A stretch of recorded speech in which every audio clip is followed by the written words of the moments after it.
Hello. So I'm gonna explain about my face-to-face flight attendant interview at Frontier. I applied at Frontier on a website like 5, 6 weeks ago, and then after 5 days, I got an email saying I was supposed to schedule a phone interview, and they gave me the dates and the time. It was so easy. It was just a regular phone interview, and the questions was so easy. It was like, "What would you like to work for Frontier Airlines? Tell me about yourself. Tell me why you want to be a flight attendant at Frontier." And I was just explaining, like, I speak several languages and blah blah blah. Like, I have customer service experience and things like that. It's so self-explanatory. You don't have to explain. So, and then she invited me to a face-to-face interview in Denver, and they provided me with the tickets, and they said, we don't provide the hotel, so you have to pay for your hotel. And I said, okay, no problem. So I arrived here in Denver yesterday night. I had my interview this morning, and I'm going to explain my interview. So it was not really the morning, it was like in the afternoon. Anyway, so it was like 100 people. Yeah, it was like 100, 110 people. And we went into a room, and then there was a presentation about a company, like, and then the recruiters, they were introducing themselves, and they go in the room and they say, I've been here for 25 years, I've been here for 10 years, I've been here for 5 years. And then they explain they love the company, they love the job, they've been here for a long time, and blah, blah, blah. And then we were divided in two groups. I was in the first group. My group, we had the jump seat test first. We were, the jump seat test is so easy. You just sit on the jump seat and you pull the straps. It was easy. And then after that, we had our face-to-face interview. And different than any other job interview, which is usually you and the interviewer or the recruiter, it was like me and a partner. There was like 12 tables, and we all had partners. So my first questions to me was like, tell me about a difficult situation and how you handle, and I explained my difficult situation and how I handled. And there was another question for the lady right next to me, and she explained it. And then I'm gonna explain the question that I failed, because I don't really have to explain like all the questions, because I'm sure like everybody is gonna have like different answers. And then I explained like, for instance, like one of my questions was like, have you ever had a problem with a coworker and how you handled?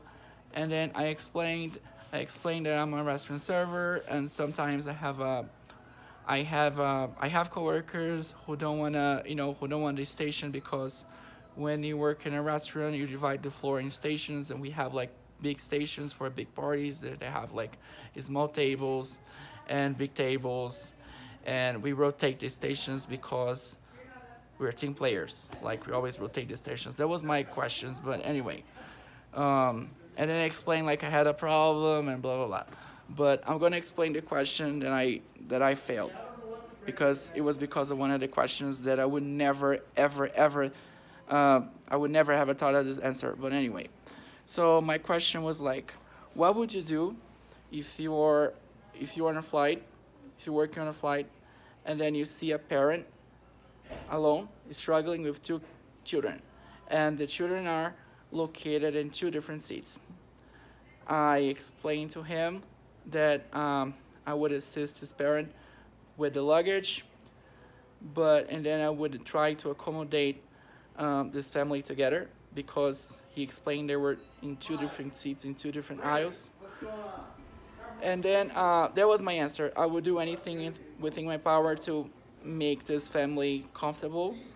And I would and then there was like, there's two passengers sitting right in front, next to the kids. And then I explained that I would kindly appreciate if the passengers, I would ask them politely if they wouldn't mind exchanging the seats, because we have a family, and I would appreciate if this family had to stay together, because we're responsible for the safety of the aircraft, blah blah. So anyway, so if you have a small children, you are more likely to be seated next to the parents. So that was my explanation. So he said I was wrong because at Frontier you do not ask anybody to exchange seats, never.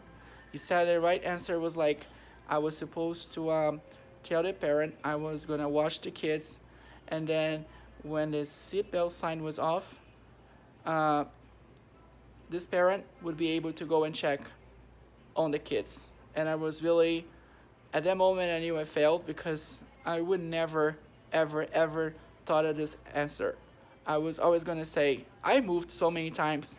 Many times, many flight attendants approach me and say, would you like to move to a different seat because we have such and such? And I go and say, of course, sometimes they say I don't want to move, but most of the time they say they move. But anyway, and then we had the lady had another question, and then anyway we had more questions, but I guess my answers were okay. That was the answer. I know I didn't answer right. I mean, I did not answer the Frontier way. But anyway, we went back to the room and we had another presentation about the company, like about we had to read the announcements, and I read the announcements. And anyway, safety announcements, and I was training the announcements so bad because I'm from Brazil, so I have an accent. So I was reading the announcements, but I was reading and reading and reading and reading.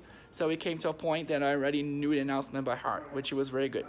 So anyway, we read the announcements, and then they called us by the number because everybody had a number, and then they call like the numbers, and then those numbers they called, we went outside, and then they said, oh, thank you for coming here to Denver, but unfortunately we decided to follow with other applicants. That kind of answer.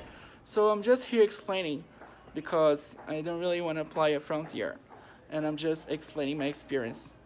Okay, so thank you so much.